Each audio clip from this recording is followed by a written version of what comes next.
tomorrow going to be like? What kind of world are we going to live in when we get our permanent furloughs? Super-speed highways? Plastic Packards? Streamlined cities?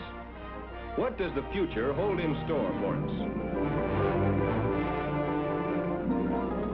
To get a glimpse of that future, Army-Navy Screen Magazine presents a new department, Tomorrow, previewing our post-war world, the job opportunities, the new fields ahead. For the first in our Tomorrow series, let's look into a brand new development, television. Here's an expert with the lowdown on the inside facts, Dr. Orestes Caldwell, editor of Electronic Industries and former member of the Federal Communications Commission. I'm glad to have this opportunity to speak to you men and women in the service of America.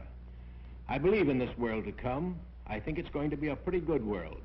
But I've been asked to tell you about television, so I'll trim the philosophizing. Television is most certainly here to stay. It's going to brighten the world of your home. But more important to many of you, it's going to create a lot of new jobs. Now, none of us like crystal gazing, so let's take a look at what is actually happening now. 9 experimental telecasting studios are already operating, with pre-war equipment and skeleton staffs. While the electronic industry is busy finishing its war job, a handful of people, girls, ex-vets, older men, are keeping the television field alive, experimenting, ironing out kinks, but proving that television will definitely be part of American life when the go-ahead comes. Sight teamed up with sound to bring the world to your easy chair.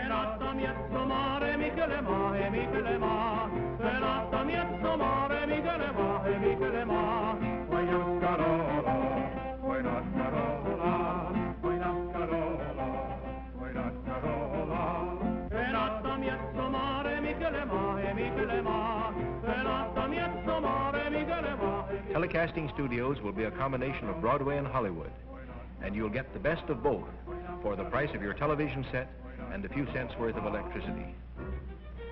And outside the studios, mobile televising units, portable stations on wheels, are now experimenting with remote pickups, getting primed to bring you on-the-spot news and history in the making. When television networks are formed, you will have a direct wire to every place a television camera can be set up. A world of sports at your fingertips. They're off. That's interpreter number 2 right in front. And the field races past the stand with interpreter on top, low man in second place moving up on the outside. Mayor LaGuardia pitches the first ball. Red Ruffing is taking his time, and it's a hit. There's a capacity crowd here at Madison Square Garden tonight to witness the semifinals of the Golden Glove. Telecasting is done on a limited schedule now, but tomorrow you will have a permanent ringside seat everywhere from Madison Square Garden to the House of Congress. You'll see transmitted by television, newsreels, and Super Hollywood productions. Plays and musicals, command performances in your own living room.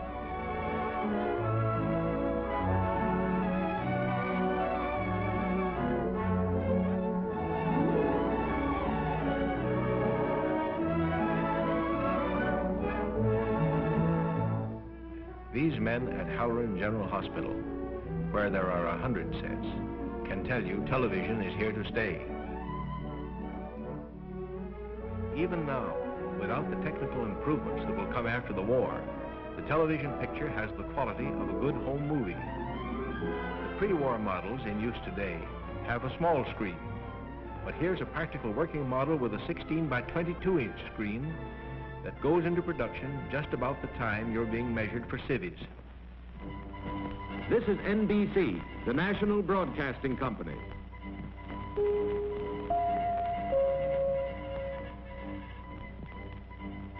WNBT, New York. Well, that gives you a pretty general idea of what's happening. Now let's see how television works. You're going to find a new type of aerial against the skyline of America when you return. It will be up high because television waves, like light rays, don't bend and are stopped by the horizon. So the higher the aerial, the farther the waves travel. But first, what is a television wave? As you know, all objects reflect light, some more, some less, depending on their color.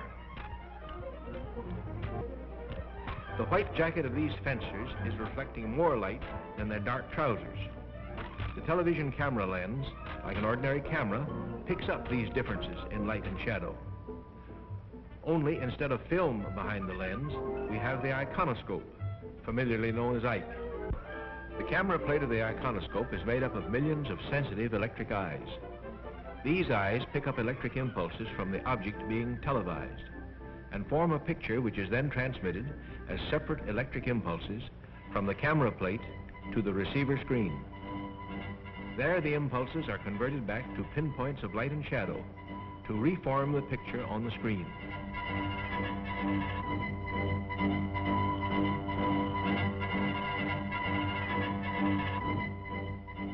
Here the process is slowed down for you.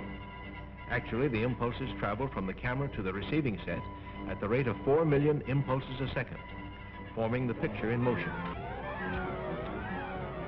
Fantastic. But our children will grow up with this miracle enriching their lives and giving them a new understanding of the whole world. Gosh. By harnessing electrons and vacuum tubes, our research scientists, backed by American industry and manufacturing skill, have developed this new means of communication to the point where it promises to become a post-war billion-dollar industry which can serve our nation and the world in new and wonderful ways. Let's listen to a man who knows. He is one of the great leaders in the world of electronics, Brigadier General Sarnoff, President of the Radio Corporation of America. When the First World War ended, it was my good fortune and privilege to play a part in the launching and subsequent development of a new industry called broadcasting. There were some who said it had great promise. There were others who said that it was a noisy, sputtering gadget, a passing fancy. The rest, you know. Now let us see what possibilities exist for television once the war ends. Here are the possibilities. In the manufacturing field, 60,000 men and women will be needed to make the first sets, which will retail for about $200, with 18 million Americans ready to buy them. Help wanted. Electronic experts, assemblers, wiremen, machinists, finishers, testing personnel, sheet metal workers, drill press operators, spot welders. Television is just made to order for GIs with radio and radar experience. 85,000 maintenance men are going to be needed to install and service the 30 million sets expected to be sold within the first 10 years of full-scale production. And in the distribution end of the business, 135,000 jobs are going to open up in the new shops and sales organizations that will supply the huge consumer demand. All in all, 300,000 well-paying jobs are expected to be created by television within 5 years after the new industry really gets rolling. Well, that's a comprehensive view of the industrial picture. Now what about television production? Here's a man who qualifies as an expert on that subject. Meet Mr. Gilbert Seldes, head of production of the Columbia Broadcasting System. They tell me that a great many of you may be interested in jobs in television production. Well, I think you're entitled to the hard, solid facts in the case. As of spring 1945, we are employing 62 people. They work a full week to put on 4 hours of programs on the air. That doesn't mean 4 hours a day, it means 4 hours a week. If we were on the air 8 hours a day, 7 days a week, we'd need at least 7 times as many people, in the neighborhood of 500. And we're only one studio. There are 900 radio broadcasting stations in the United States today. And it's anybody's guess how many television stations are going to spring up. We can just be sure that the faster we deliver good entertainment and good pictures, the more jobs we're going to create. And there will be a lot of jobs. You compare television with radio, for instance. Here is a radio newscaster on the air. One man in the studio, one in the control room. And here is a television newscast. And a lot of work went into it before it got this far. Now as for the movies. Here is just a medium colossal production underway. Yes, it takes a lot of people and many months to make one. Yet commercial television will probably use more material in 1 week than all the studios in Hollywood turn out in a year. And finally, in the theater, you produce a show, it may run for years. In television, every night is opening night and closing night, too. Now let's look at some specific television jobs. Some of them you'll see come from radio, movies, and the theater. Some are new. Here are two men doing a job never heard of before. They are riding the Ike. Shaders and switchers in the control room see that the pictures come out right. At the transmitter, they see that they get out on the air. And electronic experts keep it all functioning. You men with radio and radar training are only a hop, skip, and jump from the industry's needs. Then there will be modifications of established professions. Writers, directors, producers, scenic designers, and just to show you wax waves and spars that this isn't exclusively a man's world, there'll be costume designing and stage management. Then behind the scenes, makeup, props, electricians, and almost everything else from carpenters to model makers. But the great thing to remember is that we've just begun to discover the possibilities of television. And these are only a few of the jobs that already exist. Many more are bound to develop as we go on. That's it. Television. And some interesting jobs which some of you may be qualified for.